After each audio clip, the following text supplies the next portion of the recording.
السلام عليكم ورحمه الله وبركاته. ازيكم احنا متابعين في الدنيا؟ وحشتوني جدا جدا من الفيديو اللي فات.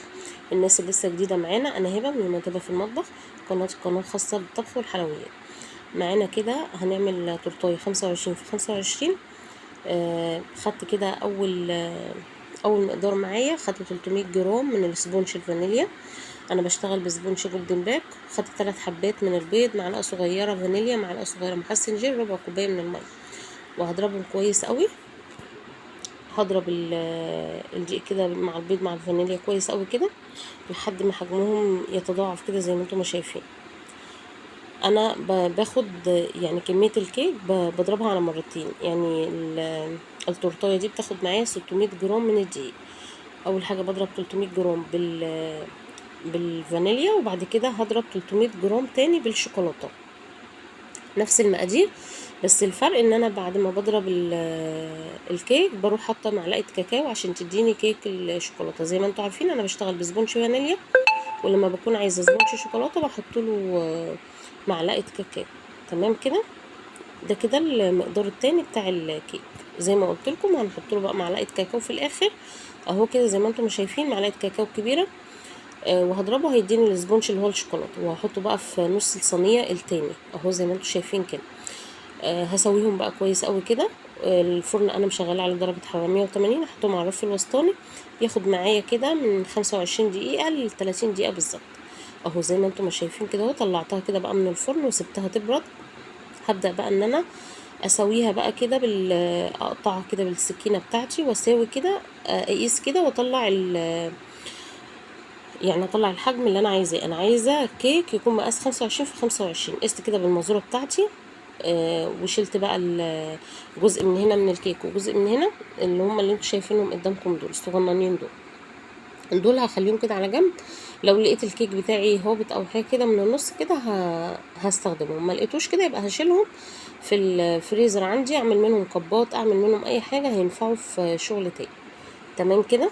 هنضرب مع بعض الكريمه. اول حاجه انا بضرب الكريمه، كوبايه من الكريمه عليها كوبايتين كده ساقعين متلجين من الميه المتلجه، عليها معلقه باستري كريم كبيره، ونص كوبايه من السكر.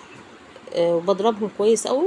بقسمهم بقى نصين، مقدار بحط عليه معلقه كاكاو، ومقدار التاني بسيبه ابيض، وبحشي بقى الكيكه كده زي ما انتم شايفين، نص ابيض ونص شوكولاته.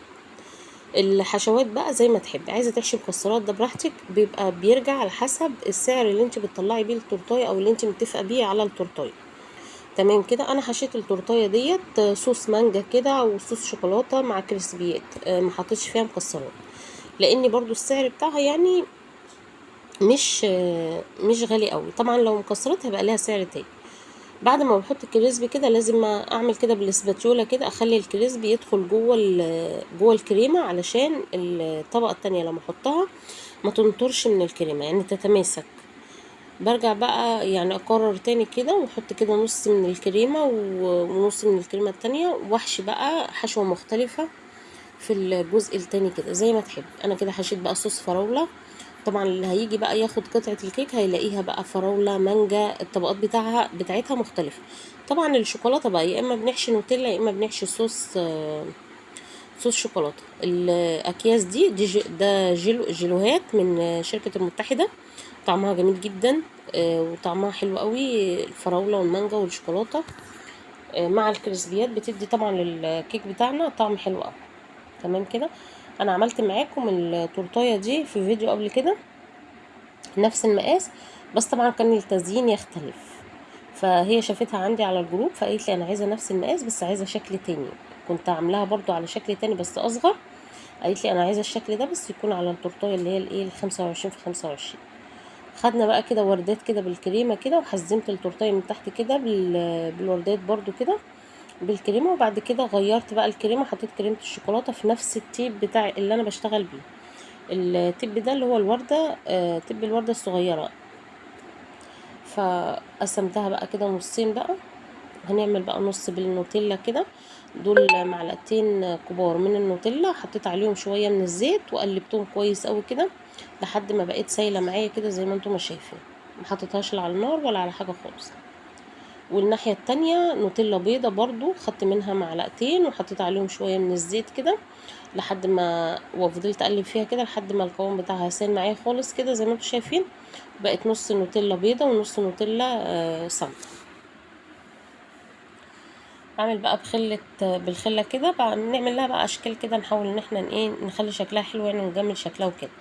انا بعد الكاميرا طبعا انا ما كنتش واخده بالي ان الكاميرا مش جايبه التورتيه كلها في التصوير.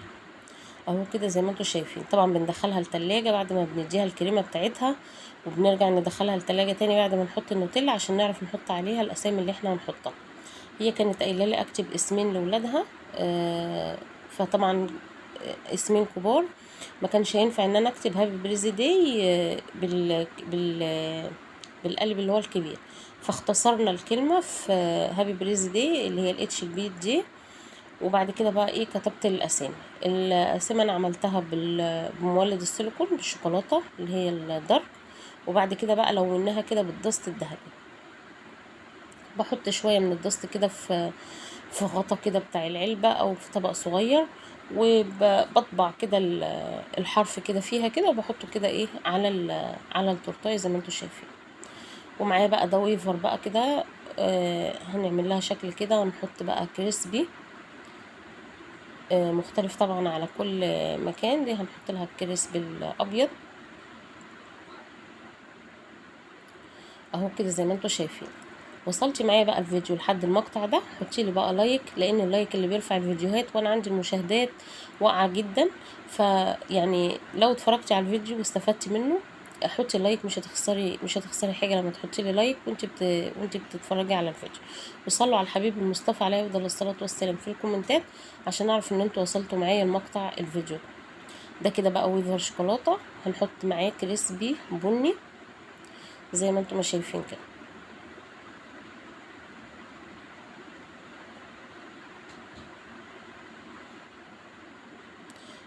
شكل التورتايه دي جميل جدا.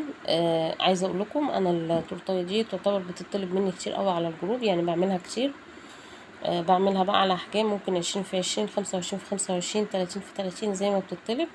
بس هي يعني شكلها بيطلب مني كتير قوي. طبعا انت الزبون لما بيشوف الشغل عندك على الجروبات فبيجي مثلا يقولك انا عايز التورتايه دي، عايز زي دي مثلا مقاس كذا. فزي ما قلت لكم دي مقاس 25 في 25 اهو كده. حطيت لها كريسبي ابيض وكريسبي بني على الوردات اللي انا عملتها كده. والتورتايه كده زي ما انتم شايفين هنحط لها بقى قلوب صغننه كده عملتها برضو بالمولد السيليكون. المولدات دي عند بتوع مستلزمات الحلواني، الناس اللي بتسألني كتير عليها على الواتس اهو كده. وده كان شكل التورتايه بتاعتنا. اتبقى معايا بارات كده من الشوكولاته كده الشباك دي، فرحت حطاها كده في جنب التورتايه كده وهو في الوش كده. ادت شكل حلو قوي. وده كان التورتايه بتاعتنا، والتورتايه دي انا طلعتها على 350. سعرها حلو قوي ومناسب ليها جدا اهو كده. يا رب بقى يكون الفيديو عجبكم، يا رب تكونوا استفدتوا منه. حطوا لي لايك واشتراك، واشوفكم على خير ان شاء الله في فيديو جديد.